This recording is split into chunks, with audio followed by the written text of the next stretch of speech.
Welcome back to GiantMonsterGames. My name is Adrian, and we are playing Golgari Hydras. Why? Because we are on kind of the wild weekend, or the Let's Talk Magic weekend, or a weekend where we're not really doing anything, as we're not presenting a new deck. So I think I can keep this. It's marginally keepable. So I decided, seeing as how we're on a not deck tech weekend, or not a deck tech revisited weekend, we're going to go through and play some of the decks that I personally am the biggest fan of. Inquisition of Conselect. Dang it.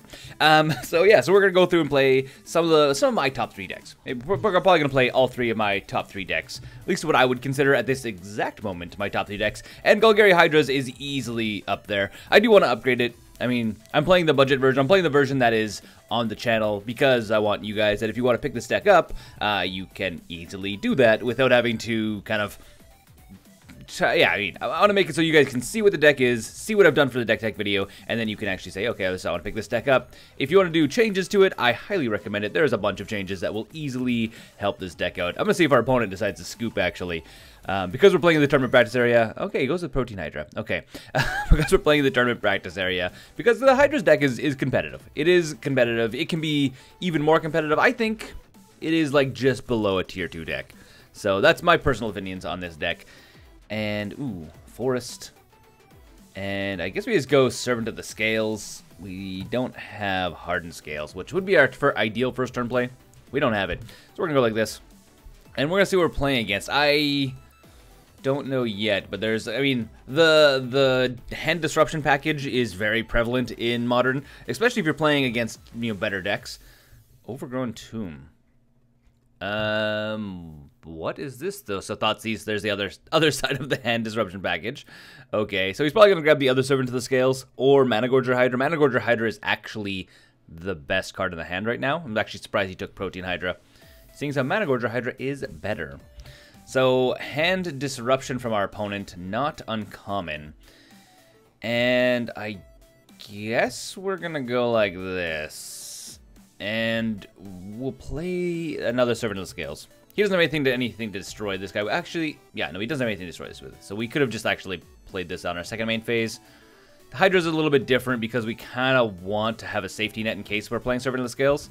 Because if Servant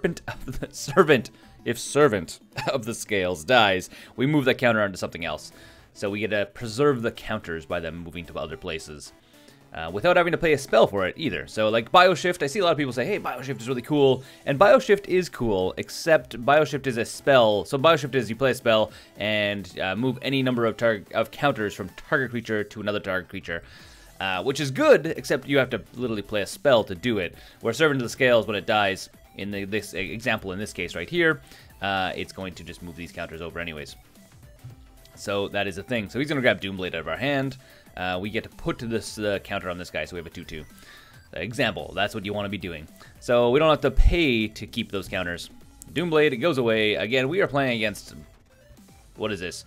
Deal 2 damage, 2... Is this like a... What is this? What are we playing? Is it like Jund Burn or something? Maybe? That's weird. Very weird. Well, let's go down. Let's go like this. While we're hanging out and waiting, we're going to just play the Feral Hydra.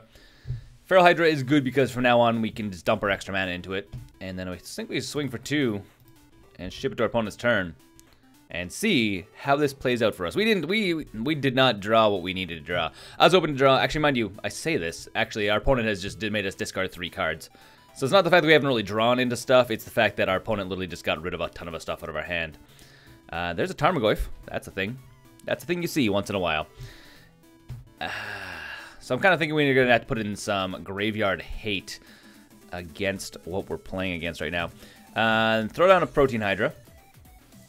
On 4, or on 3, sorry, which is still not big enough to survive Tarmogoyf, but down the road it might be able to. The thing is, my other problem right now, because we're playing against black, we're playing in Modern, I know that our opponent should in theory be running Fatal Pushes. Should in theory be running Fatal Pushes, which means any of these guys are targetable by Fatal Push, even without him having to like get the, because what is it, what's the name of it, not Morbid. If a permanent left a raid, I think it was called. if a permanent left the battlefield this turn, then you actually get to do it for like a better cost, which is actually, it's a 4 or more, I think it is, or 3. I think it's 4. So, yeah. Fatal Push will target any of these guys. So that's not good for us. Gotta drink some water. I should have coffee, but I don't have coffee. So I'm drinking water instead. I say I don't have coffee as in I just didn't want to make coffee this morning. I'll make coffee when I get to work. So he's... Oh.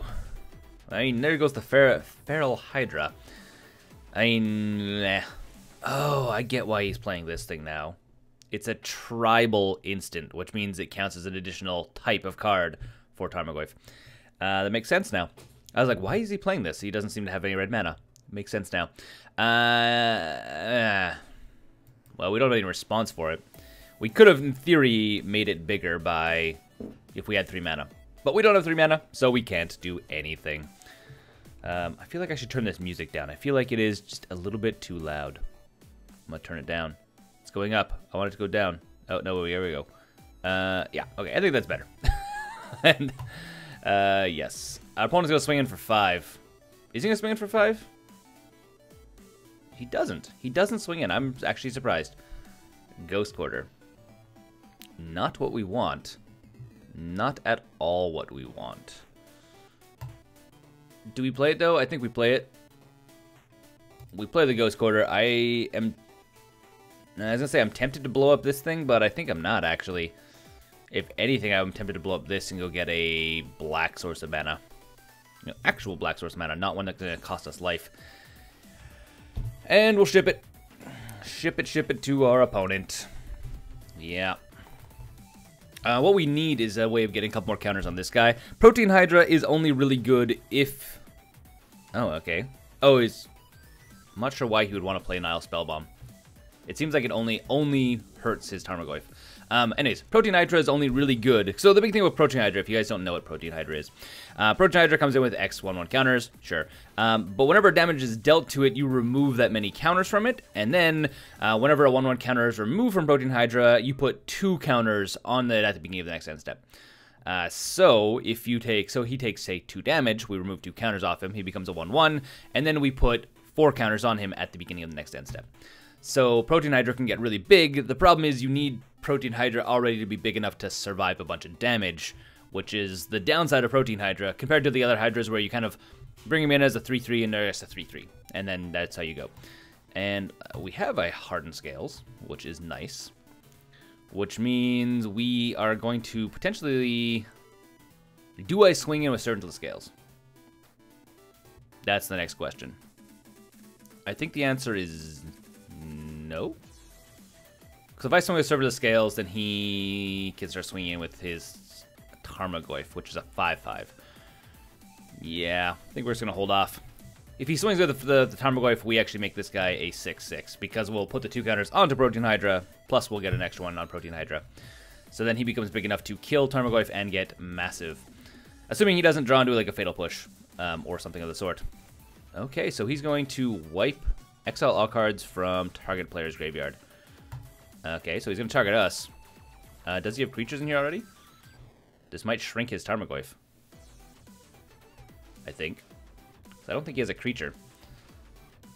So my graveyard goes away. His Tarmogoyf doesn't get any real bigger. He has an artifact now, technically. And he gets to draw a card, which is also fun for him. So Tarmogoyf isn't any bigger. Oh, Grimflayer. That's a scary card. That's a scary card for us.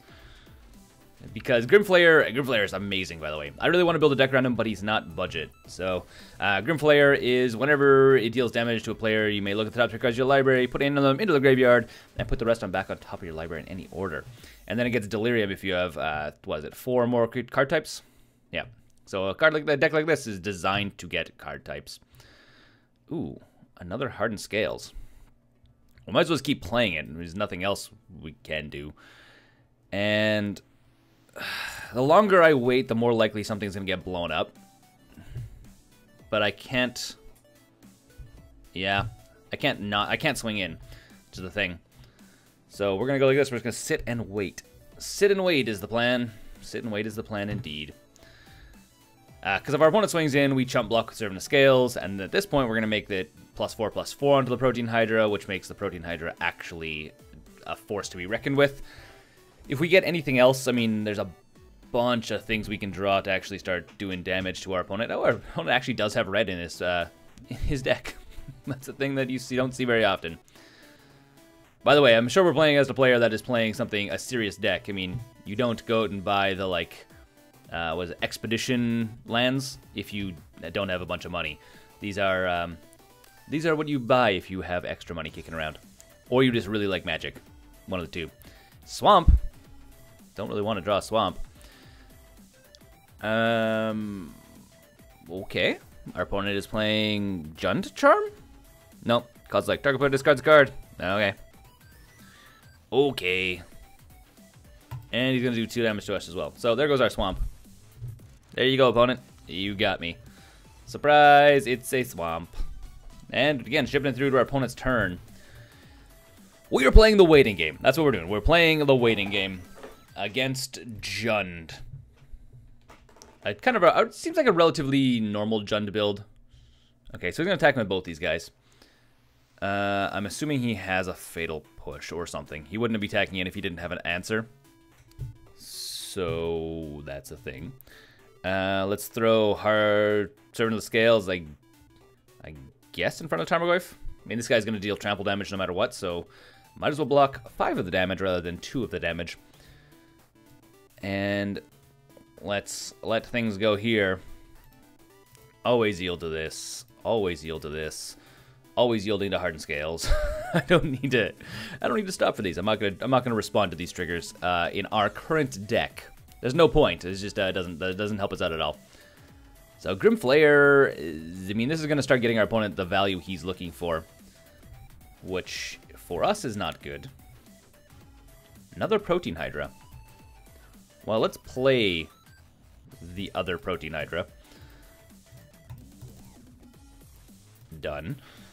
Coming in as what, like a 4, 5, 6, 6, 6? That seems pretty good. And do I need to attack in? I don't think I'm going to attack in yet. I don't think I attack in yet. No. No. Because this guy can block the Tarmogoyf without any troubles. And I'm not about to go take, what, 6, 7, 8, 9, 10. I'm not going to put myself in bolt range, potentially. Because that seems dangerous. Very, very dangerous. So we're going to need to put a little bit more removal in. And we're going to need to put in some Graveyard Hate, which we do have. And I'm thinking we may also want to put in Rite of Consumption.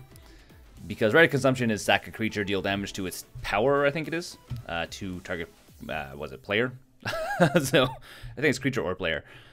Got a Swamp. Might as well play the Swamp. Now, I could just swing in with the Protein Hydra. I think that's what we do. No, hold on. So we have 2 options. First, I can swing in with the Protein Hydra. Get 7 damage in, or we kill one of his creatures. The other thing is with that is if he has a Fatal Push, he gets rid of this guy, and he has Bolt. You know what? Let's try it. I mean, we only live once. I don't think this is the best play, but we're going to try it. So we're swinging with this guy.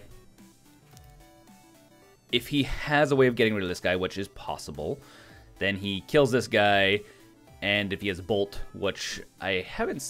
I mean, he might have Bolt, then we might be dead. We're going to find out. Right now, we're playing the Stalemate game, and the longer we play the Stalemate game, the more likely he is to win from other things. So, yeah. My cat is howling like crazy. That seems weird to me. So he's going to destroy target permanent. And all other permanents with the same name. Exciting. Meltrum Pulse. It's one of the things when you're playing against a competitive deck, you see cards like this that are just really good that we just have nothing to do with. We have no way of dealing with it. If he has Bolt in hand, we die, which is a completely possibility. So we're going down to 2. We're in Bolt range. He has red mana.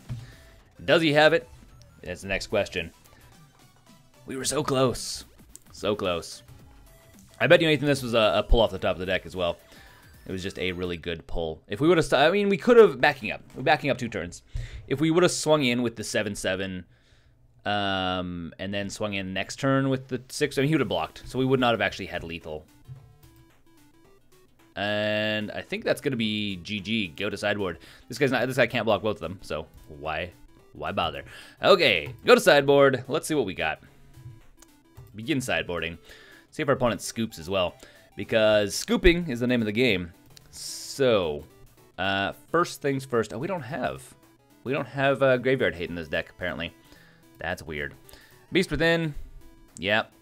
I'm thinking Vines of the Vastwood might be a good call, just because we don't lose our stuff. Duress also seems pretty fun. As much as I said Rite of Consumption, I don't think Rite of Consumption is actually very good because it's not an instant for us. So let's go like that. We're actually going to pull out one of the Beast Withins. What do we take out? Mistcutter Hydras, you guys come out. You are not good for us in this situation. Captain Lamholt. Yeah, I think you're good. Tuskguard Captain comes out. You're not any good for us in this situation. And what else? What else indeed?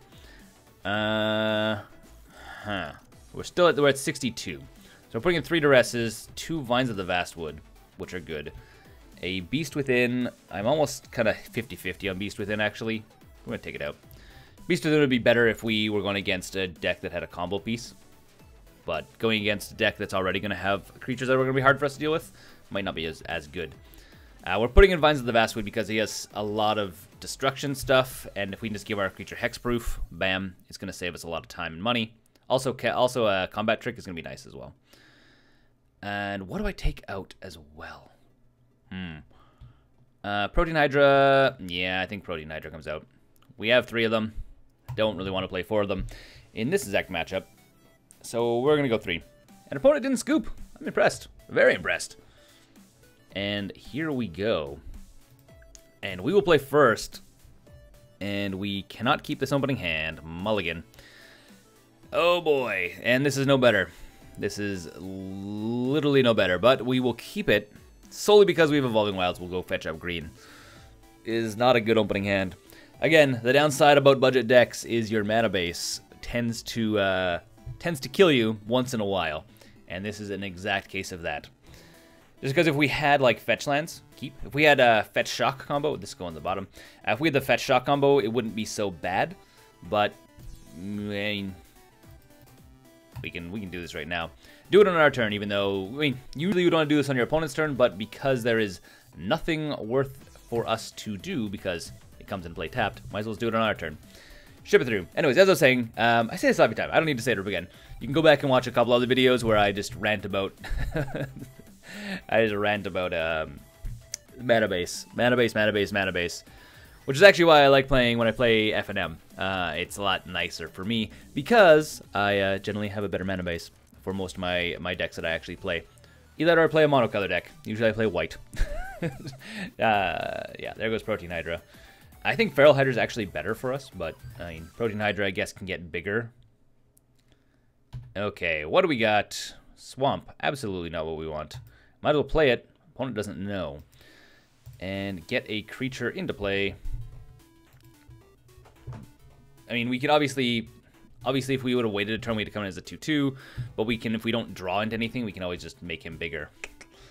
Which is fine. Which is absolutely fine. Okay. I'm not gonna lie to you guys. I don't think we're gonna win this one. Playing against Jund is really hard. It's just really, really hard. It's a very strong deck currently in the meta. There's a lot of really good cards, as you saw, and cards that are just stacked against us. If I had a better sideboard, a sideboard that was more geared towards dealing with top 8 decks, then we might be better off. But we're not really geared towards that, unfortunately. There's the Tarmogoyf. Turn 2 Tarmogoyf. Yep. Sure. And Lenoir Wastes seems fun. We're not going to play it, though, solely because our opponent knows what's in our hand at this point. So, that's what we're going to do. And I think we just go to our opponent's turn. Depending on what they do, we're probably going to buff him. But we also have Vines of the Vastwood if he decides to Fatal Push it. He might not have Fatal Pushes. I could be also completely wrong on the Fatal Pushes. Because he has enough hand disruption and stuff, he might not need to. But I would imagine he would. Scavenging Ooze. Well, that's a thing. That's a thing at all. Yep. So he's going to be eating ideally our big creatures. And he's probably just going to swing at the Tarmogoyf. There's no reason not to. It's not like we can successfully block again. I guess technically we could. We could Vines of the Vastwood block. Is that worth it, though? Oh, no, we can't. Yeah, we could, actually, theoretically. I don't think it is. I think taking the 3 damage is going to be the game plan. It's going to be what we're do. And then on his end step, we are going to make this guy bigger. So, hey, 1, 2, 3. Give him a +1/+1 counter. If we had a Hardened Scales or a Winding Constrictor out, this would be substantially better. We don't, so it's not. Okay, Llanowar Wastes. And I think that's going to be... I think that's what it is. We could also play... Let's play a second Feral Hydra. Yeah, it's kind of it's a hard situation right now. I mean, like, we could go kind of multiple ways here. I think playing the second Feral Hydra is actually not a bad idea. And then shipping it through to our opponent's turn and seeing what he has to say. We're not attacking with anything either. Most because I don't really want to trade. I will take the damage. I'll take the slight beating for another turn or two, and then we will hopefully shift the game in our favor. Single green. What does our opponent have for single green? Oh, eating stuff. Scavenging Ooze. The thing with Scavenging Ooze, it also shrinks his Tarmogoyf down, so it's... yeah. I bet you anything he's wondering if we have any kind of... Ooh. Thanks for that. Goodbye. Sad face Adrian. Sad face Adrian. All of a sudden this becomes such a bigger monstrosity. Again, I don't think we can deal with this anymore. I don't think I have a way of actually dealing with this. Even if I do get a Winding Constrictor or a Hardened Scales right now, I don't think I have it.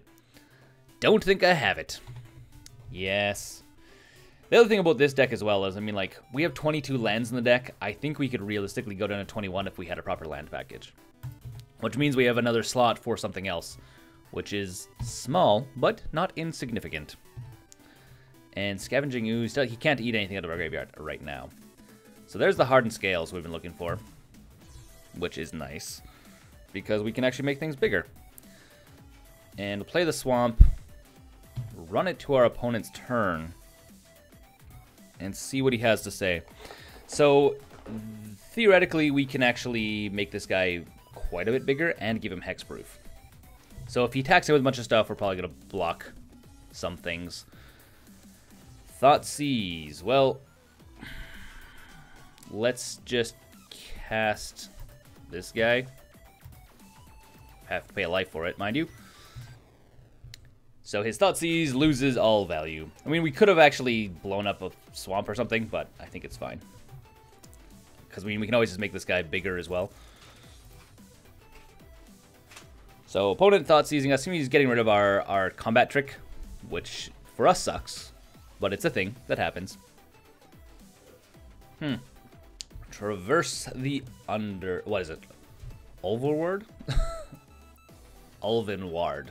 Okay. We're reading. Exciting. So he's gonna what? Search up his search up a creature and a land. There are 4 or more different types of... So he's basically playing... He's playing a... what is this? Delirium Jund deck, which is quite popular. I've seen it quite a few times played at my local game store because it's scary. So, yes. Let's see. Do we have enough? How big is this guy going to get? He's only going to get to 5. Oh, we'll take the 5 damage. Otherwise, we just lose him. We can't do anything. So, that is a thing. That happens. And do we draw anything? We draw into a Protein Hydra. That's not going to be enough. Not even close to being enough. Not even close. Because So we can go like this, technically. Comes in for as a 2/2. 3, 4, 5. It's not going to be enough, but we're going to do it anyways. I don't think we can win this one, no matter how we slice it. There's no winning. No winning. Ship it to our opponent's turn, and I think this is where we go. Goodbye. It was a fun game. It was a fun game, and we're literally playing against like one of the hardest decks to play against in the format.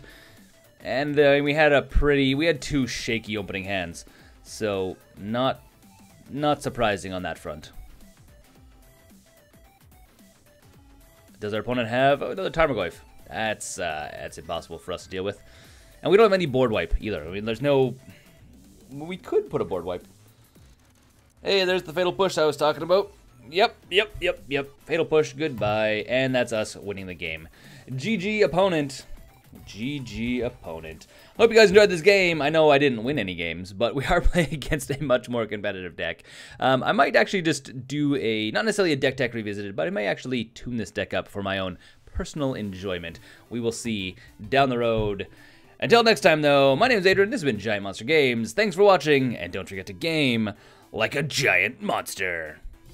Thanks for watching the videos here on GiantMonsterGames. If you want to support the channel directly, we now have a Patreon page which you can go and become part of the broader GiantMonsterGames community. Additionally, if you want to see some other awesome videos, you can click right here or right here.